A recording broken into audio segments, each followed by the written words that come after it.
हाँ जी, नमस्ते सबको, राधे राधे। ऑनलाइन क्लास में एक बार फिर आपका स्वागत। आज कक्षा 10 विषय गणित के अंतर्गत अध्याय 8 ऊंचाई और दूरी, इसमें हम आज प्रश्न संख्या 19वां है, विविध प्रश्नमाला 8। ठीक है, तो 19वें प्रश्न के बारे में हम अध्ययन करेंगे। सबसे पहले प्रश्न दिया हुआ इसके अंदर 7 मीटर ऊंचे भवन के शिखर से एक टावर के शिखर का उन्नयन कोण 60 डिग्री है। इसके पाद का अवनमन कोण यानी आधार का अवनमन कोण 45 डिग्री है। टावर की ऊंचाई ज्ञात। ये आज का प्रश्न है। तो सबसे पहली शर्त के अनुसार तो क्या इसी प्रश्नानुसार हमको एक कच्चा चित्र बना लेना है। ठीक है, अब कच्चा चित्र हम बना रहे हैं तो इसमें देखो आप, एक तरफ तो ए बी, जो ये आपको ए बी दिया हुआ है, ये इसके अंदर क्या है, भवन है जिसकी ऊंचाई अपने को दी हुई है 7 मीटर, और दूसरी ओर टावर है जिसको हमने कैपिटल एस से प्रदर्शित कर रखा है। ठीक है ना, तो टावर हो गया इसके अंदर सीई बराबर। ठीक है ना, टावर की ऊंचाई को हमने सीई नाम से प्रदर्शित कर रखा है। ठीक है, अब उसके बाद में देखो क्या कह रहा है, ये 7 मीटर ऊंचे भवन के शिखर से, भवन ए बी जिसका शिखर हो गया ए, और भवन के शिखर से टावर के शिखर का, टावर का शिखर हो गया ई, तो टावर के शिखर का उन्नयन कोण ये हमको दिया हुआ है 60 डिग्री। भवन का शिखर और टावर का शिखर, तो भवन के शिखर से टावर के शिखर का उन्नयन कोण कितना हो गया, 60 डिग्री हो गया। ठीक है, और भवन के शिखर से टावर के आधार का अवनमन कोण दिया हुआ है 45 डिग्री। ठीक है ना, तो ये इस तरह से 45 डिग्री भवन का शिखर और ये आधार किसका, टावर का, टावर के आधार का अवनमन कोण दिया हुआ कितना, 45 डिग्री। और अपने को क्या है, टावर की ऊंचाई, टावर की ऊंचाई यानी कि सीई बराबर अपने को ज्ञात है। ठीक है, तो हमने सबसे पहले इस प्रश्नानुसार एक कच्चा चित्र बना लिया, और कच्चा चित्र बनाने के बाद में इसको क्या है, नामांकित भी अपने को करना। ठीक है ना, अब दूसरी बात यह है कि ए से डी, ये ए से डी की दूरी है, ये 36 दूरी होगी। ठीक है, अब इस हिसाब से अपन देखते हैं तो इसमें देखो ए बी सी और डी, ये जो आपको एक आकृति नजर आ रही है, एक आयताकार, और आयत में क्या होती है, आमने सामने की भुजाएं बराबर होती है। तो जिस तरह से ए बी बराबर इसमें कितना 7 मीटर है, तो आपके सी डी है, तो ये सी डी भी क्या हो जाएगी, 7 मीटर हो जाएगी। ठीक है, दूसरा इसके अंदर बीसी अब हमारे को मालूम नहीं है, तो बीसी जिसको हमने एक्स से प्रदर्शित कर दिया, यानी एक्स बराबर अपने को ज्ञात करना। बीसी बराबर ज्ञात करेंगे, अब बीसी की माप जितनी आएगी उतनी की उतनी क्या होगी, ए डी बराबर हो जाएगी।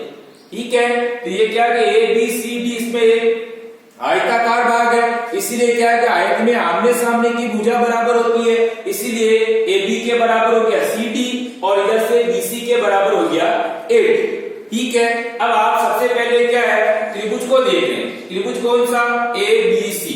अब इस त्रिभुज के अंदर लंब अपने को मालूम है, आधार अपने को ज्ञात करना है, और थीटा बराबर दिया।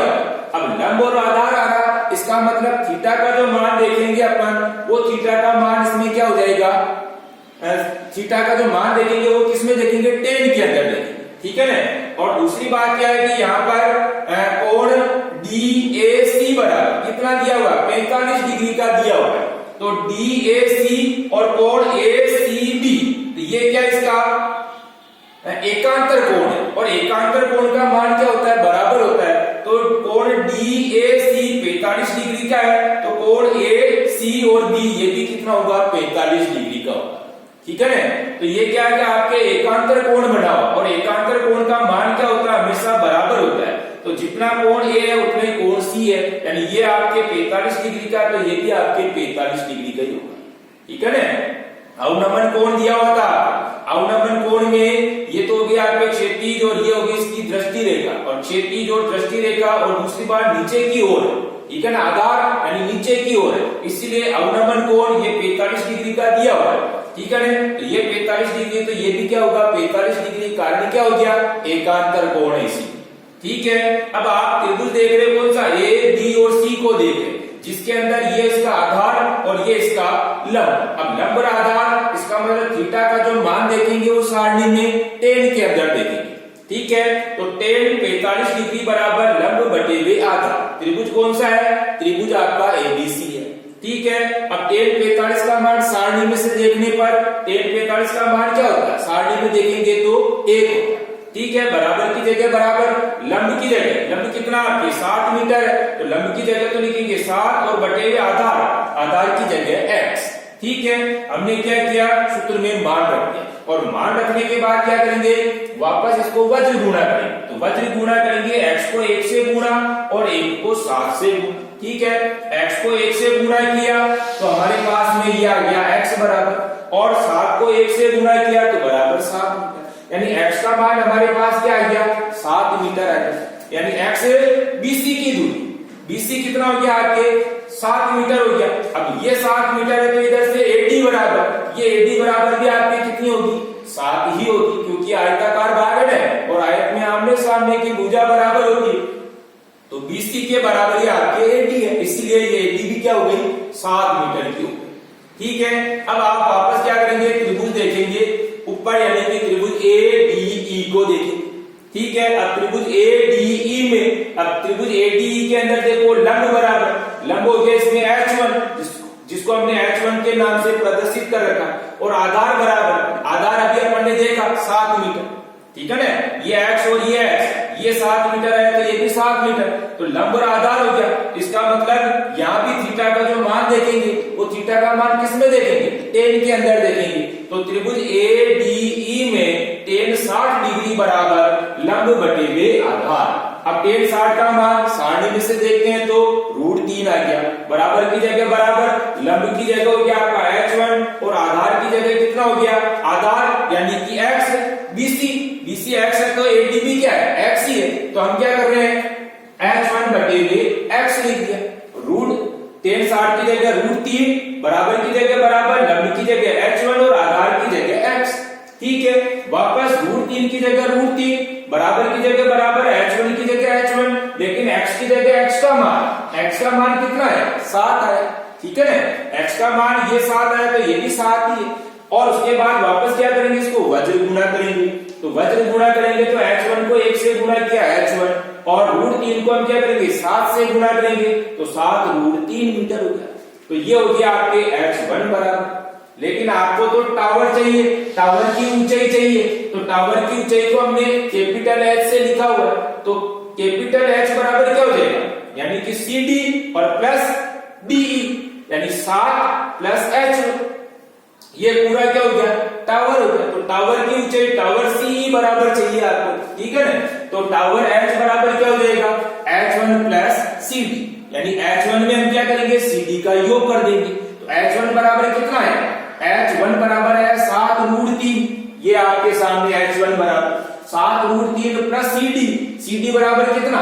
7, ये x का मान, ये CD यानी कि AB बराबर, ये जो AB और ये इधर से CD।